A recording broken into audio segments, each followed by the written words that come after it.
Nanti jika ada apa-apa dengan channel ini, misalnya dibajak atau dinonaktifkan seperti channel NR yang dulu, ya semoga saja tidak. Maka langkah yang harus kalian lakukan adalah pindah saja ke channel NR yang lainnya, yaitu channel NR kita dan NR OK yang baru. Insya Allah semua video kisah-kisah dan ngaji akan saya pindah ke situ. Maka sekaranglah saatnya kalian mensubscribe 3 channel NR sekaligus. Berikut pencet logo loncengnya. Semoga Allah mengasihi kalian dan membalas kalian. Amin. Allahumma amin.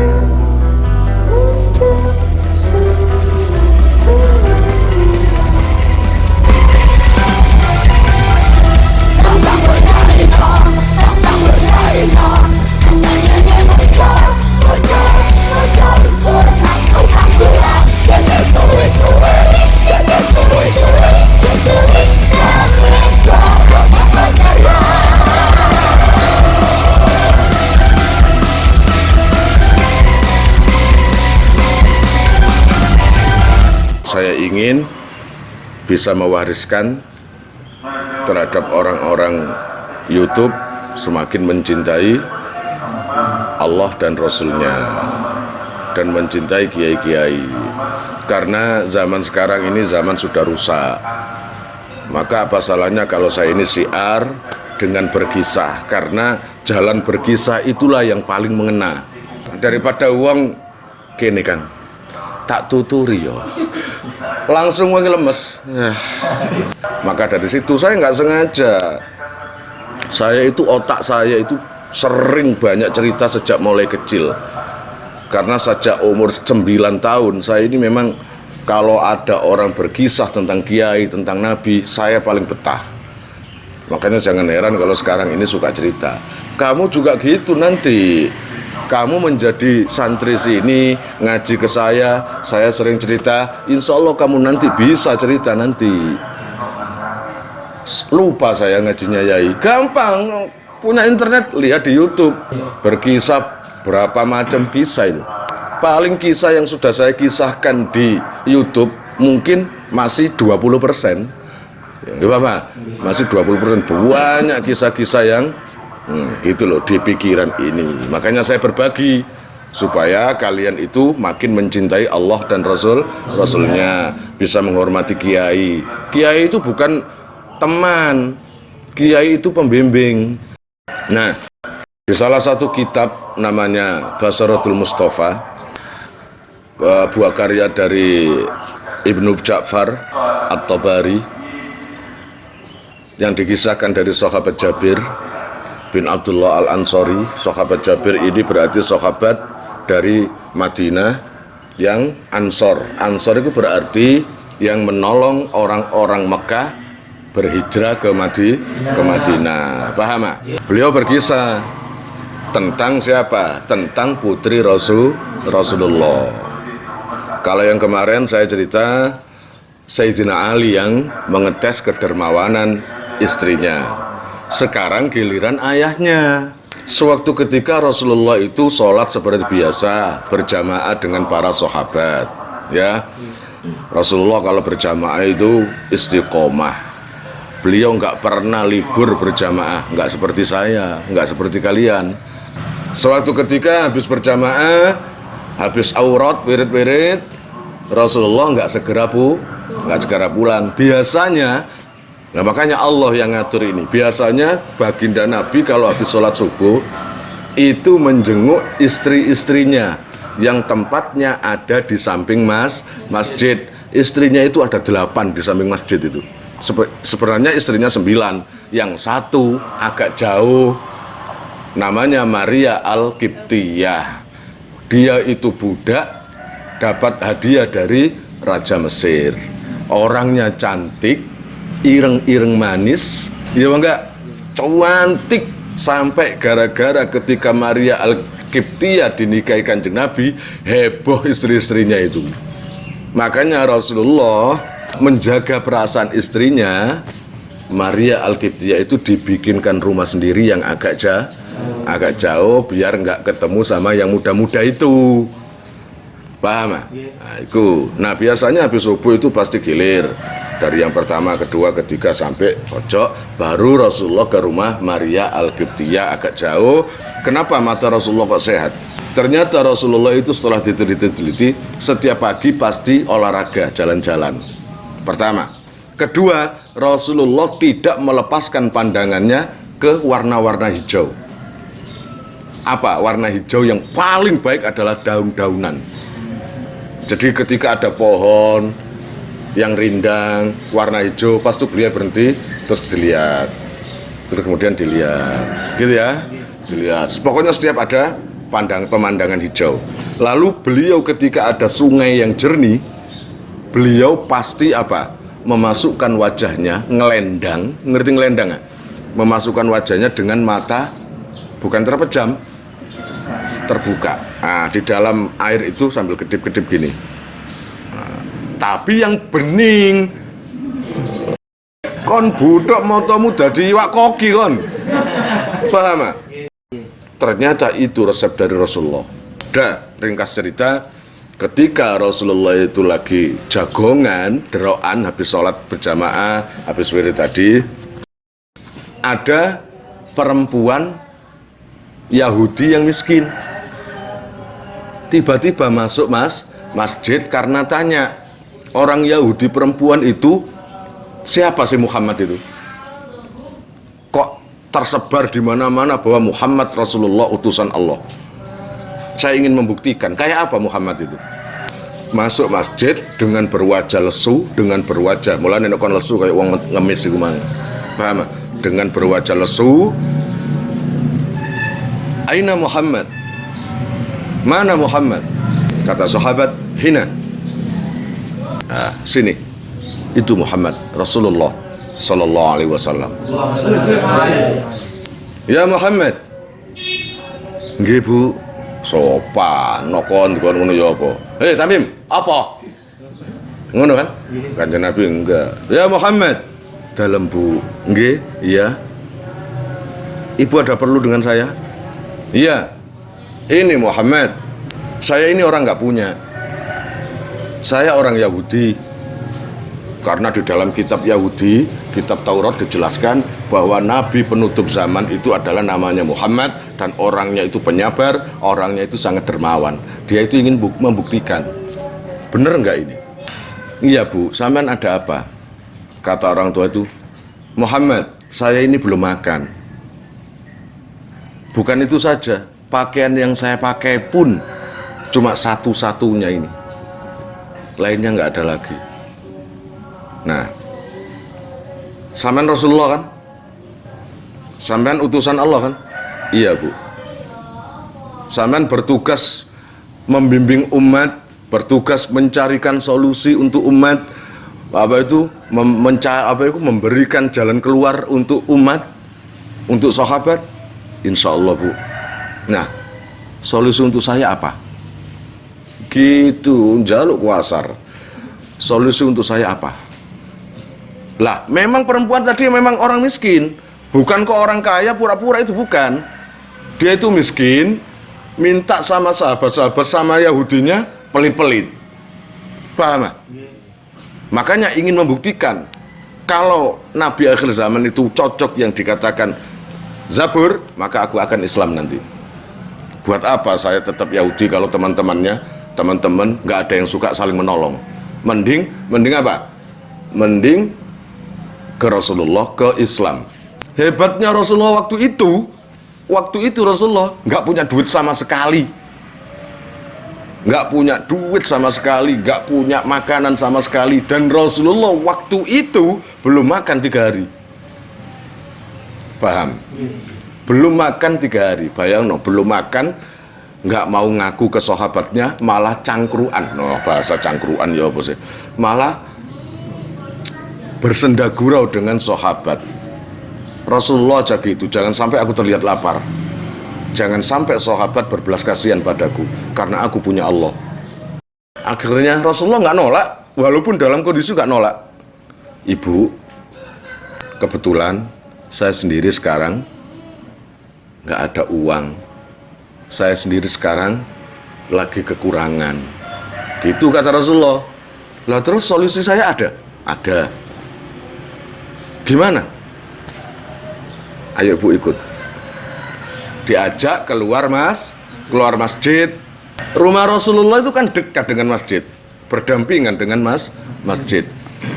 Habis keluar, Bu, Rasulullah nggak keluar seluruhnya, menyunguk kepalanya saja. Bu, lihat rumah yang ibaratnya cat hijau itu loh. Lihat Bu. Iya, ke situ aja. Lah terus sampean ngomong aja. Sampean ngomong. Ya kalau ngasih, kalau nggak ngasih, sudahlah Bu. Beliau itu yang punya rumah itu orang mulia.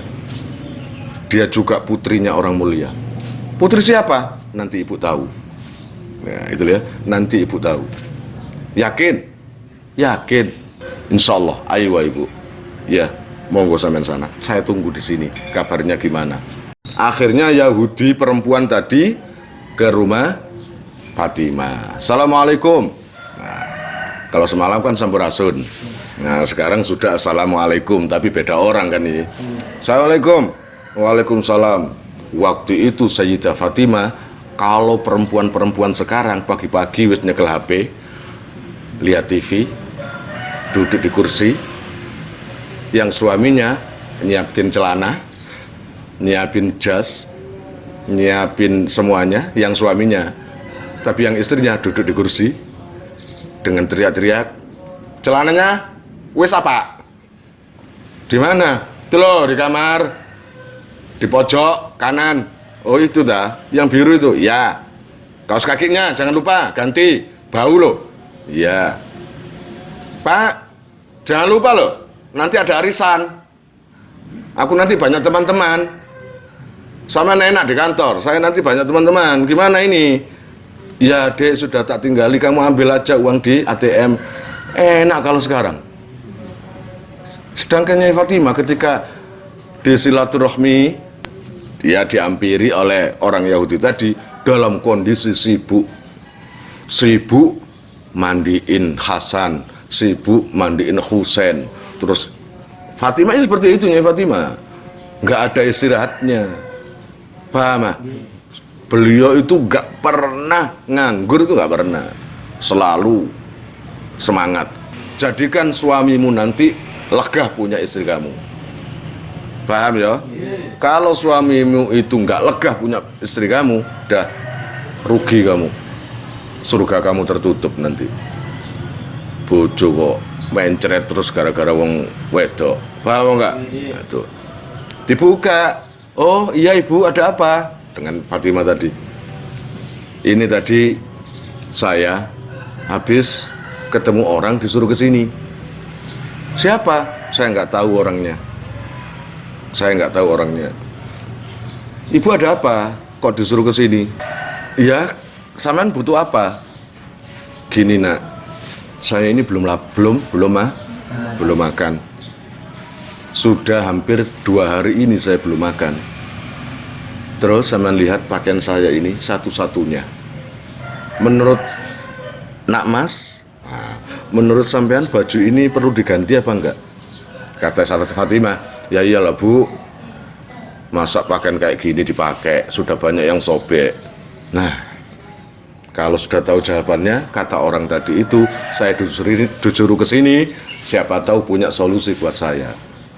Nah, kebetulan waktu itu Sayyidah Fatimah sama dengan ayahnya, belum makan. Bayangkan keluarga Nabi sendiri belum makan 3 hari, Sayyidah Fatimah juga belum makan. Paham? Belum makan, saya nggak tahu keterangan 1 hari atau 2 hari belum makan. Yang penting anak-anaknya yang sudah makan. Paham? Beliau belum makan. Terus ibu kesini, maksudnya apa Ibu? Ya barangkali sampean punya makanan, sampean punya pakaian. Kalau orang sekarang, Sepurane Bu nggih. Maaf, nggak nerima sumbangan. Maaf, nggak nerima orang minta. Gitu kan biasanya? Kalau Fatimah nggak, Ibu duduk sini dulu ya. Dipersilahkan duduk, dikasih minum, walaupun air putih. Kalau dulu kan air zam-zam. Gitu loh, monggo. Setelah itu, bentar Bu ya. Sayyidah Fatimah masuk rumah dalam kondisi bingung. Sedangkan suaminya nggak ada di rumah karena di luar. Paham? Aduh, gimana ini? Kang Ali di luar. Ayah masih di masjid. Saya nggak punya apa-apa. Bingung keluar masuk bingung. Sayyidah Fatimah itu. Udah gini aja. Saya punya satu-satunya selimut ya, milik Husain. Kalau yang tadi malam milik Hasan. Satu-satunya selimut dari kulit. Mahal nggak? Itu kan hadiah dari orang itu. Selimut dari kulit.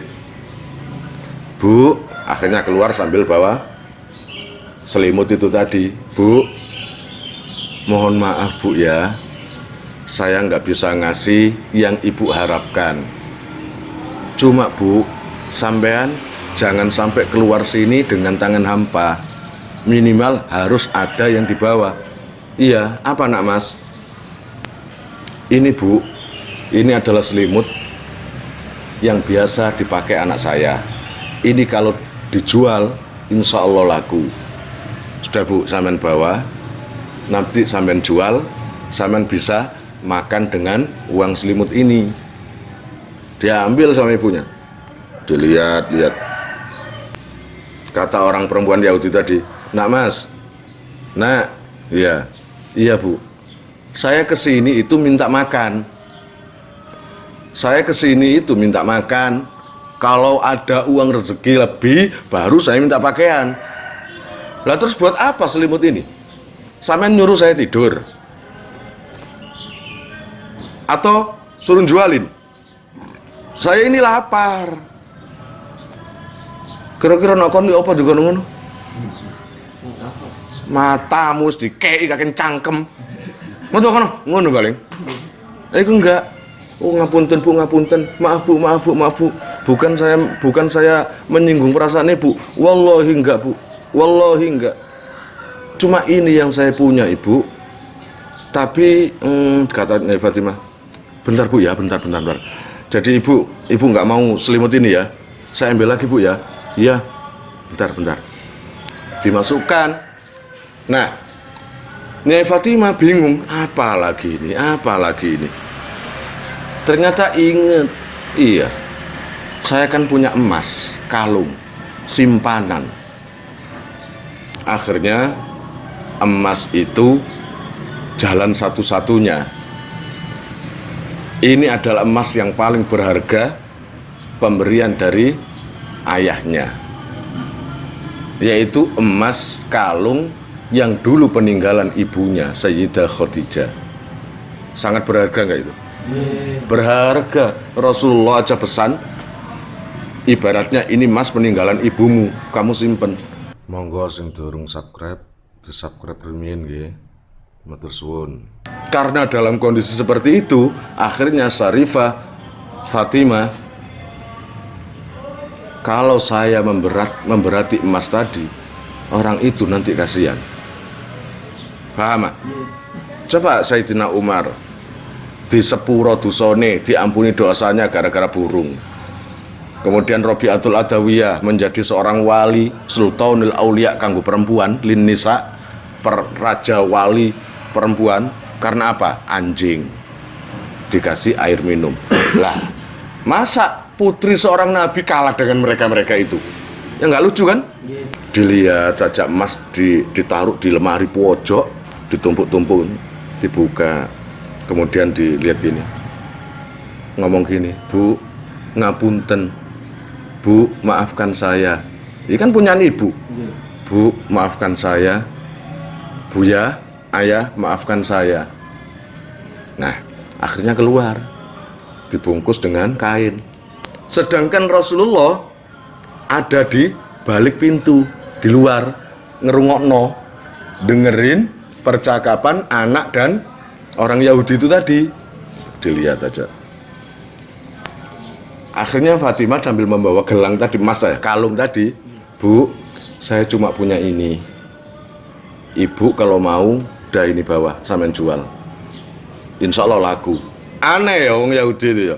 Dikasih selimut, walaupun mahal, nggak mau begitu juga emas, matanya langsung jelalatan. Ngerti duit berarti ya? Ini apa ini? Kalung, Bu. Emas bukan? Emas, Bu. Berarti kalau dijual bisa kan? Ya jelas bisa lah, Bu. Monggo sampean jual.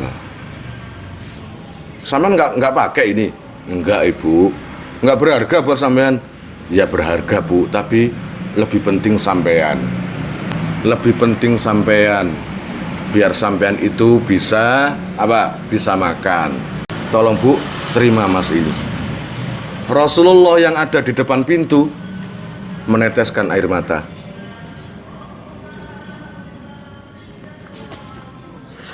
Meneteskan air mata kalau melihat putrinya seperti itu. Paham? Beliau sangat bangga dengan putrinya yang seperti itu. Beliau merasa tidak sia-sia mendidik putrinya seperti itu. Sambil berdoa, ya Allah, sungguh kau anugerahkan aku putri yang seperti ini, melebihi dari segalanya. Langsung diterima oleh orang itu dan pamit. Lalu orang itu pamit. Ketika Rasulullah itu menangis seperti itu tadi, orang itu sudah dibawa kalung itu. Lalu Rasulullah punya sahabat yang sangat-sangat memperhatikan Rasulullah. Paham? Sangat memperhatikan Rasulullah, namanya Salman Al-Farisi. Melihat Rasulullah menangis itu tadi, ya, sungguh sangat terhiris hati sahabat itu. Melihat junjungannya nangis seperti itu.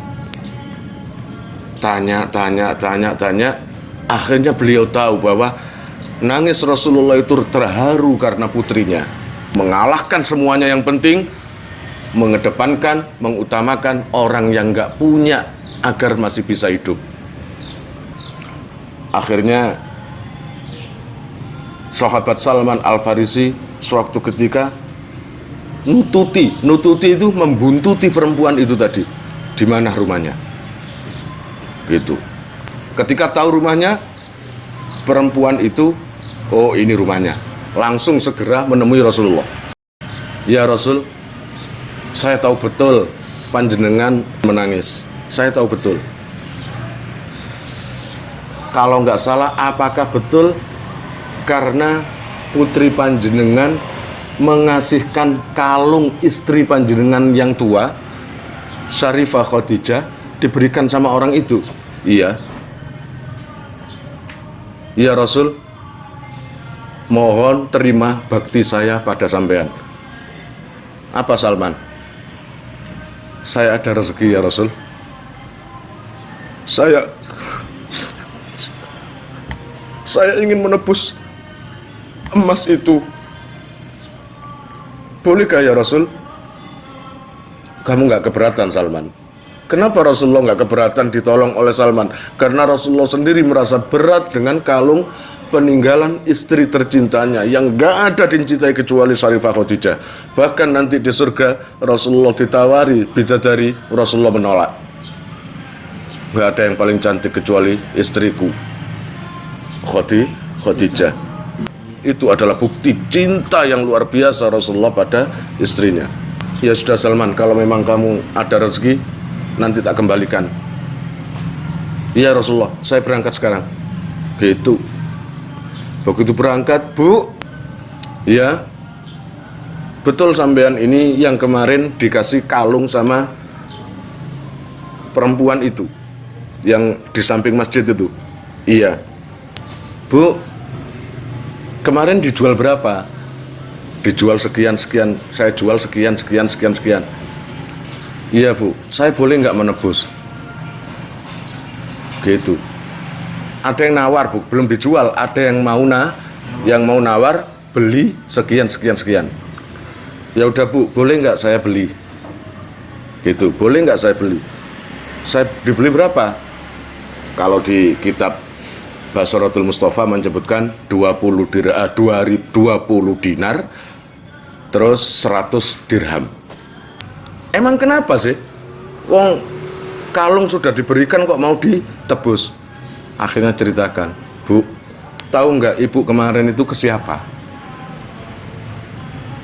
Iya, ke siapa? Beliau itu adalah Fatimah, putri dari Muhammad Rasulullah. Terus ibu yang kemarin nemui orang minta karena nggak punya makan di masjid itu siapa? Iya, itu siapa? Saya seneng orang itu ganteng, orang yang itu berwibawa. Beliau adalah Rasulullah Muhammad Sallallahu Alaihi Wasallam. Iya, namanya siapa sampean? Saya Salman. Salman, ini tak kasihkan. Ini Bu uangnya, kata Salman. Iya, terima kasih. Uangnya diambil oleh ibu itu. Salman, tolong antarkan aku ke masjid. Baginda ada nggak? Ada, insya Allah. Antarkan saya ke sana. Langsung perempuan itu diantarkan oleh Salman dan emasnya sudah ditebus tadi. Paham? Alhamdulillah, emas peninggalan kenangan masa indah Rasulullah kembali lagi. Paham ya? Akhirnya apa? Beliau ketemu Rasulullah, perempuan tadi. Ketika bertemu, loh ibu gimana kabarnya? Kata Rasulullah. Gimana kabarnya? Baik-baik saja. Langsung bersimpuh di hadapan Rasulullah. Ya Rasulullah, tolong saksikan asyhadu an la ilaha illallah wa asyhadu anna Muhammadar Rasulullah. Apa yang tertulis di kitabku memang betul. Apa yang tercatat di kitabku memang betul. Seorang Muhammad, Nabi penutup zaman, lebih mementingkan orang lain daripada dirinya sendiri. Lebih mementingkan Allah daripada dirinya sendiri. Lebih mementingkan Islam daripada dirinya sendiri. Betul, maka saya mantap hari ini. Asyhadu an la ilaha illallah wa asyhadu anna Muhammadar Rasulullah. Itulah kisah dikatakan sedih tapi berakhir dengan bahagia. Paham? Kalian dengar cerita ini mestinya minimal sedikit demi sedikit harus meniru sifat-sifat Rasulullah yang sangat dermawan, sangat mementingkan agama Islam, mementingkan Allah daripada dirinya. Terlebih tadi seperti putrinya tadi, Sayyidah Fatimah Az-Zahra Al-Batul. Makanya jangan heran kalau ada kitab mengatakan Summiyat Fatimah lianna qad fataballah alinar. Dinamakan Fatimah, aku namakan Fatimah karena dia itu qad fatamaha, telah disucikan Allah berikut keturunannya dari api neraka. Nggak heran seperti itu. Paham ya? Udah gitu aja. Wallahu a'lam bishawab.